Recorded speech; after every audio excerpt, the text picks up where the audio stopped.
بارش ہو یا طوفان، سلطان چاچا کبھی بھی دیر نہیں کرتے تھے۔ ہمیشہ صحیح ٹائم پر بچوں کو اسکول پہنچانے کے لیے پہنچ جاتے تھے۔ لو جی، عاطف کا گھر آ گیا۔ رکشے کی آواز سنتے ہی ماما نے کہا، عاطف بیٹا، رکشے والے چاچا آ گئے، بیٹا جلدی کرو، اسکول جاؤ۔ اللہ حافظ ماما۔ اب چاچا نے اگلی گلی سے ایان کو بھی لیا اور اسکول روانہ ہو گئے۔ چاچا نے دونوں کو فوراً سے اسکول پہنچایا اور سواری کی تلاش میں نکل گئے۔ ایک سواری مل گئی لیکن بھائی مجھے شمسی چوک تک جانا ہے۔ ٹھیک ہے بہن، آئے رکشے میں بیٹھے۔ کتنا کرایہ ہوگا؟ بہن آپ کو تو پتا ہے پیٹرول مہنگا ہو چکا ہے، 100 روپے لگیں گے۔ نہیں، میں تو 70 ہی دوں گی۔ آخر کار چاچا انہیں 70 روپے میں ہی شمسی چوک لے گئے۔ شام کو طبیعت خراب ہونے کی وجہ سے چاچا جلدی گھر واپس آ گئے۔ ارے آج آپ جلدی گھر واپس آ گئے ہیں؟ میں نے آپ سے کہنا تھا کہ سردی بہت بڑھ رہی ہے۔ منا بھی سردی کی وجہ سے روتا رہتا ہے۔ گھر کی چھت بھی ٹپک رہی ہے۔ اگر ہو سکے تو اس دفعہ 1-2 اچھے سے کمبل لے لیجیے گا۔ ہاں اس دفعہ تو مجھے بھی بہت سردی لگ رہی ہے۔ بس آج مہینے کی آخری تاریخ ہے، کل بیگم صاحبہ سے کہوں گا کہ مجھے میرے پیسے دے دیں۔ جیسے ہی دونوں گھروں سے پیسے ملے تو میں فوراً سے 2 اچھے کمبل لے آؤں گا۔ خیر اگلے دن چاچا نے بچوں کو گھر چھوڑا اور بیگم صاحبہ سے اپنا کرایہ مانگا۔ ارے چاچا اس دفعہ تو بہت سارے خرچے سر پر ہیں، کچھ دن ٹھہر جاؤ تو کچھ دن تک میں تمہیں تمہارا کرایہ دے دوں گی۔ اس کے بعد وہ ایان کے گھر چلے گئے، لیکن ایان کی ماما نے بھی بہانہ کر دیا۔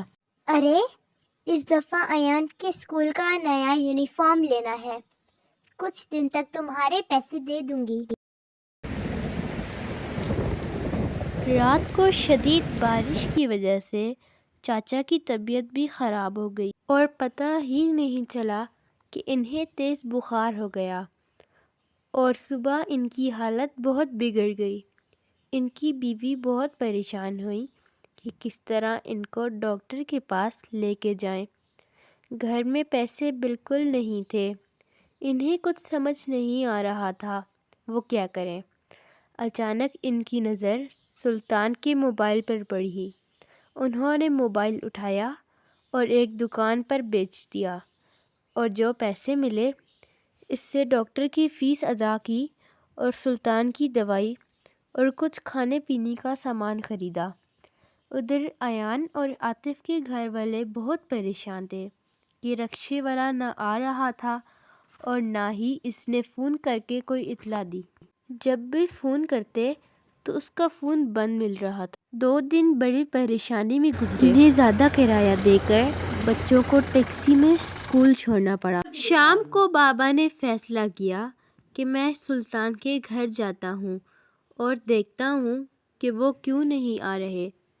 شام کو جب سلطان چاچا کے گھر گئے تو دیکھا وہ شدید بیماری کے عالم میں بستر پر پڑے ہیں۔ چاچا نے بتایا، میں آپ سے معافی چاہتا ہوں، بہت زیادہ سردی پڑنے کی وجہ سے میری طبیعت زیادہ خراب ہو گئی اور پیسے نہ ہونے کی وجہ سے مجبوراً میری بیوی کو میرا موبائل بھیجنا پڑا، اس وجہ سے میں آپ کو اطلاع نہیں دے سکا۔ بابا سلطان اور اس کے گھر کی حالت دیکھ کر بہت شرمندہ ہوئے کہ ہمارے وقت پر کرایہ نہ دینے کی وجہ سے سلطان کے یہ حالت ہوئی ہے۔